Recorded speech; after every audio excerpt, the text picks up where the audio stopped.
உலகெங்கும் இருந்து எங்களுக்கு ஆதரவை கொடுத்து வரும் எங்களுடைய அன்பு நேர்கள் அனைவருக்கும் எனது இனிய ஆங்கில புத்தாண்டு நல்வாழ்த்துக்களை தெரிவித்துக் கொள்கிறேன். நான் உங்கள் டிஜே சுந்தரபாண்டி, சிவகாசியிலிருந்து. நேர்களே, நம்ம தற்போது பார்க்க போகிற விஷயம் என்னென்னா, 2026 எல்லாருடைய எதிர்பார்ப்பும் இப்போ 2026 நோக்கி தான் இருக்குது. அரசியல் களமும் 2026 தான், வாழ்க்கையோட எதிர்காலமும் 2026 தான். அப்போ இந்த 2026 வாழ்க்கையில் ஏற்பட போகின்ற மாற்றங்கள் என்ன? ஃபஸ்ட்டு ஒரு விஷயம் தெரிஞ்சுக்கோங்க.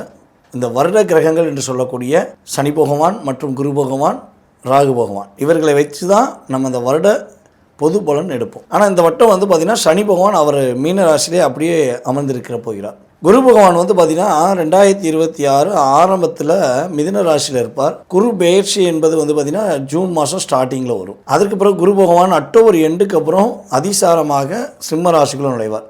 அப்போ குருவுடைய இயக்கம் பார்த்திங்கன்னா 3 இடங்களில் பயணம் செய்கிறார். அதே போல் இந்த நிழல் கிரகம் என்று சொல்லக்கூடிய நிழல் கிரகங்களான ராகு, கேது பகவான். ராகு பகவான் பார்த்திங்கன்னா டிசம்பர் எண்டு, அதாவது டிசம்பர் மாதம் ஸ்டார்டிங்கில் 5ஆம் தேதியில் நம்மளுடைய ராகு பகவான் கும்ப ராசியிலேருந்து மகர ராசியை நோக்கி பயணிப்பார். கேது பகவான் சிம்ம ராசியிலேருந்து கடக ராசியை நோக்கி பயணிப்பார். இதுதான் அந்த கிரகத்துடைய மாற்றங்கள். ஸோ இந்த கிரகத்துடைய மாற்றங்களை வச்சு உங்களுடைய எதிர்காலம் எப்படி இருக்குங்கிறத பார்ப்போம். வாங்க வீடியோக்குள்ளே போகலாம். மகர ராசி அன்பர்களுக்கு இந்த 2026 கோச்சார கிரகங்கள் கொடுக்க போகின்ற நன்மைகள் என்ன? அதாவது நிறைய போராட்டத்தை சந்திச்சிட்டேன்ப்பா.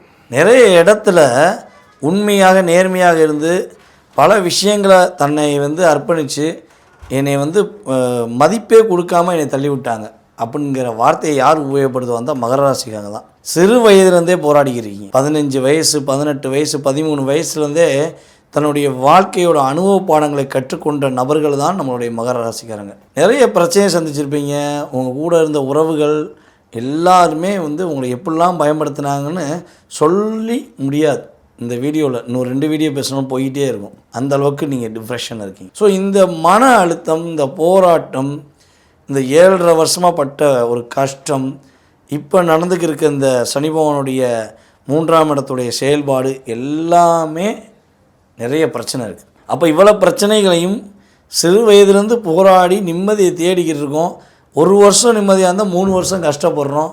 எப்போ ஒரு மனசில் ஒரு ரிலாக்ஸேஷன் இருக்கும் அப்படின்னு எதிர்பார்க்குறீங்களா? உங்களுடைய எதிர்பார்ப்புகள், உங்களுடைய உண்மையான உழைப்புக்கேற்ற ஊதியங்கள் எல்லாமே இந்த 2026 2 விதமாக கிடைக்க போகுது. போனஸ் ஒன்று, மனசில் உள்ள பல விஷயங்களில் மாற்றம் உண்டு. எதிர்பார்ப்புகள் நிறைவேறக்கூடிய ஒரு அற்புதமான வருடம். உங்களுடைய புதிய வேலை வாய்ப்புகள் உங்களை தேடி வரும். நீங்கள் ரொம்ப நாளாக எதிர்பார்த்த ஒரு வேலை, அந்த வேலைக்காக நீ பல முயற்சி எடுத்திருப்பீங்க, அந்த வேலை இப்போ உங்களுக்கு கிடைக்க போகுது. அதுபோல் மகர ராசி என்பர்களில் யாரெல்லாம் திருமணத்துக்காக காத்திருக்கீர்களோ, திருமணம் முடிச்சே ஆகணும்ப்பா, பல தடவை தேடி பார்த்தாச்சு, வாழ்க்கை துணை கிடைக்கல, பார்ட்னர்ஷிப்பில் பெரிய பிரச்சனை, பார்ட்னர்ஷிப்பே பிரச்சனை அப்படிலாம் நினைக்கிங்கன்னா அவங்க அனைவருக்குமே கண்டிப்பாக மன மகிழ்ச்சிகள் உண்டாகும். ஃபஸ்ட்டு மேரேஜ் எதிர்பார்க்கிறவர்களுக்கு ஃபஸ்ட்டு மேரேஜ், 2வது திருமணத்துக்காக காத்திருப்பவர்களுக்கு 2வது திருமணம் நடப்பதற்கான ஒரு காலகட்டம். இது எப்போ நடக்கும்? கட்டாயமாக ஜூன் மாதத்துக்கு மேலே வீட்டில் சுப நிகழ்ச்சி உண்டு, மன அழுத்தம் இல்லாத வாழ்க்கை உண்டு, நல்ல ஒரு மாற்றத்துக்குரிய விஷயங்கள் கோச்சார கிரகங்கள் கொடுக்கின்றன. உங்களை எந்த இடத்துல யார் அவமானப்படுத்தினாங்களோ, யார் உங்களை நிராகரித்தார்களோ, யார் உங்களை மிக காயப்படுத்தினார்களோ அவர்களே உங்களிடம் ஒரு மன்னிப்பு கேட்டு ஒரு அன்பை காட்டக்கூடிய நிலைமை வரும். உங்களுக்கான மாலை என்ன மாலை? ஒரு ஆசீர்வாதத்துடன் கிடைக்கக்கூடிய மாலை உண்டு. ஒரு அங்கீகாரம் கிடைக்கும். எங்கே நிராகரிக்கப்பட்டீர்களோ அங்கேவே நீங்கள் தலைமை பொறுப்பு ஏற்பீர்கள். அதற்கான சூழ்நிலை உண்டு. நிறைய பிரச்சனையை சந்திச்சிட்டீங்க. வேலையில் தப்பே பண்ணாமல் வேலையை இழக்க வேண்டிய சூழ்நிலை ஏற்பட்டுச்சு. தொழிலில் தப்பே பண்ணாமல் தொழிலை இழக்க வேண்டிய சூழ்நிலை ஏற்பட்டுச்சு. இதெல்லாம் எப்படி ஏற்பட்டிருக்கும்? சூழ்ச்சியின் அடிப்படையில் ஏற்பட்டிருக்கும். அதற்கு ஒரு தீர்வு மகராசி என்பவர்களுக்கு கோச்சார கிரகங்கள் கொடுக்கின்றன. அதே போல் மகராசி என்பவர்களுக்கு தந்தை வழி சொத்து கிடைப்பதற்கான சூழ்நிலை உண்டாகும். மகராசி பெண்களுக்கும் உண்டு, மகராசி ஆண்களுக்கும் இது பொருந்தும். நிறைய சிக்கல் இருக்குங்க. நான் நிறைய விட்டு கொடுத்து போயிட்டேன், எங்கள் அப்பா சொத்தை எனக்கு கொடுக்க மாட்டேங்க, பரவாயில்ல கொடு அப்படின்னு போயிட்டேன் அப்படின்னு இருக்கீங்கன்னா உங்களை தேடி உங்கள் சொத்தை கொடுப்பாங்க. சொத்து உறுதியாக கிடைக்கக்கூடிய வாய்ப்பு உண்டு. தந்தை மூலமாக மிகப்பெரிய பாக்கியம் உண்டாகும். அப்பா வேலை கிடைக்கும், அப்பா மூலமாக நிறைய வாய்ப்புகள் கிடைக்கும்.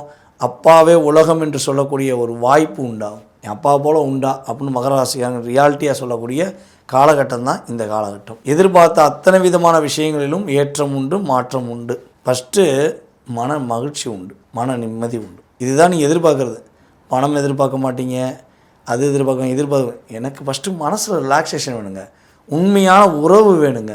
என்னை பயன்படுத்தி என்னை காயப்படுத்திய உறவெல்லாம் எனக்கு வேண்டாம். என்னை புரிஞ்சுக்கிட்டு என் அன்பு காட்டுற உறவு எனக்கு போதுங்க.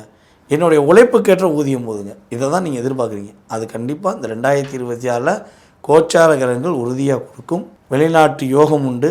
யாரெல்லாம் மகர ராசி என்பவர்கள் அரசியலில் ஈடுபடணும்னு நினைக்கிங்களோ அல்லது அரசியலில் அடிப்படை உறுப்பினராக இருக்கீங்களோ அனைவருமே அங்கீகாரம் பெற போகிறீங்க. அனைவருக்குமே வேலை வாய்ப்பு கிடைக்கக்கூடிய வாய்ப்பு சூழ்நிலைகள் கோச்சார கிரகங்கள் கொடுக்கின்றன.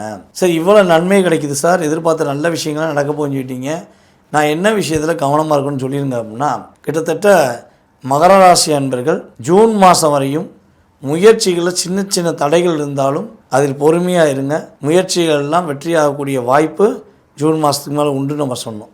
அப்போ கிட்டத்தட்ட ஜூன் மாதம் வரையும் உங்களை விட வயது குறைந்தவர்களிடம் கொஞ்சம் நிதானமாக கடைபிடிங்க. அவசரப்பட்டு வார்த்தைகளை விட வேண்டாம். இவன் சின்ன வயசு தானே, என்ன பண்ணுவாங்க அப்படிலாம் நினைக்காதீங்க. அது சின்ன கத்தி கூட நம்ம லைட்டாக கீச்சோம் அப்படிங்கிற மாதிரி தான். ஸோ அப்போ கவனமாக இருங்க. அதுக்கடுத்து பார்த்தீங்கன்னா ஒரே ஒரு முடிவு எடுத்துக்கோங்க. என்ன முடிவுனா, இவங்ககிட்ட கேட்டு முடிவு எடுக்கணும், அவங்ககிட்ட கேட்டு முடிவு எடுக்கணுங்கிறத மறந்துடுங்க. உங்கள் மனச்சாட்சி என்ன சொல்லுதோ, ஏன்னா நீங்கள் மனச்சாட்சி கட்டுப்பட்டவங்க. அப்போ மனச்சாட்சி என்ன சொல்லுதோ, உங்கள் மனம் என்ன செய்ய சொல்லுதோ அதை சார்ந்த விஷயங்களை செஞ்சுட்டு போய்கிட்டே இருங்க. நீங்கள் உங்கள் ரகசியங்களை பாதுகாத்துக்கோங்க. நீங்கள் நல்லா யோசிச்சு பாருங்கள். மகர ராசிக்காரங்க எங்கே தோல்வியை சந்திச்சிருப்பீங்கன்னா, நல்ல முயற்சி எடுத்து செய்வீங்க, ஆனால் செய்கிற விஷயத்தை வெளிப்படையாக யார்ட்டையா சொல்லியிருப்பீங்க. நீங்கள் சொல்லிட்டீங்கனாலே அந்த இடத்துல ஃபெயிலியர். ஓகேவா? அப்போ இந்த 2026 நீங்கள் எந்த விஷயத்தில் வேலை, பொருளாதாரம் அல்லது குடும்ப சந்தோஷம், ஒரு மகிழ்ச்சியான விஷயங்கள், ஒரு புதிய வீடு கட்டுறது, எந்த விஷயமாக இருந்தாலும் சரி வெளிப்படையாக சொல்லாதீங்க. முடிச்சுட்டு சொல்லுங்கள். முடிச்சுட்டு கூட அவங்களுக்கு தெரியட்டும், ஆனால் நீங்கள் யார்ட்டையும் சொல்லிட்டு செய்யாதீங்க. ஓகேவா? இதை கரெக்டாக கடைப்பிடிச்சிங்கன்னா உங்கள் லைஃப்பில் இந்த 2026 பல மாற்றங்களையும் பல ஏற்றங்களையும் கொடுக்கக்கூடிய ஒரு அற்புதமான வருடமாக இருக்கும். இந்த 2026 மகர ராசிக்காரங்க என்ன வழிபாடு செய்யணும்னா, கரெக்டாக பௌர்ணமி அன்னைக்கு அம்மன் கோயில் போங்க. மனசார ஒரு 1/2 மணி நேரம் அம்மன்கிட்ட போய் பேசுங்க. யார்கிட்ட பேசுகிறீங்களோ இல்லையோ அம்மன்கிட்ட போய் பேசுங்க. மனசு விட்டு அவங்ககிட்ட பேசுங்க. நம்மளுடைய அம்மன் உங்களுடைய வாழ்க்கையில் மிகப்பெரிய மாற்றத்தையும் மிகப்பெரிய முன்னேற்றத்தையும் மகர ராசி நேயர்களுக்கு உறுதியாக கொடுப்பார்கள் என்பதை கூறிக்கொள்கிறேன். ஓகேவா? இதை கரெக்டாக கடைப்பிடிச்சிங்கன்னா உங்கள் லைஃப்பில் இந்த 2026 பல மாற்றங்களையும் பல ஏற்றங்களையும் கொடுக்கக்கூடிய ஒரு அற்புதமான வருடமாக இருக்கும். இந்த 2026 மகர ராசிக்காரங்க என்ன வழிபாடு செய்யணும்னா, கரெக்டாக பௌர்ணமி அன்னைக்கு அம்மன் கோயில் போங்க. மனசார ஒரு 1/2 மணி நேரம் அம்மன்கிட்ட போய் பேசுங்க. யார்கிட்ட பேசுகிறீங்களோ இல்லையோ அம்மன்கிட்ட போய் பேசுங்க. மனசு விட்டு அவங்ககிட்ட பேசுங்க. நம்மளுடைய அம்மன் உங்களுடைய வாழ்க்கையில் மிகப்பெரிய மாற்றத்தையும் மிகப்பெரிய முன்னேற்றத்தையும் மகர ராசி நேயர்களுக்கு உறுதியாக கொடுப்பார்கள் என்பதை கூறிக்கொள்கிறேன்.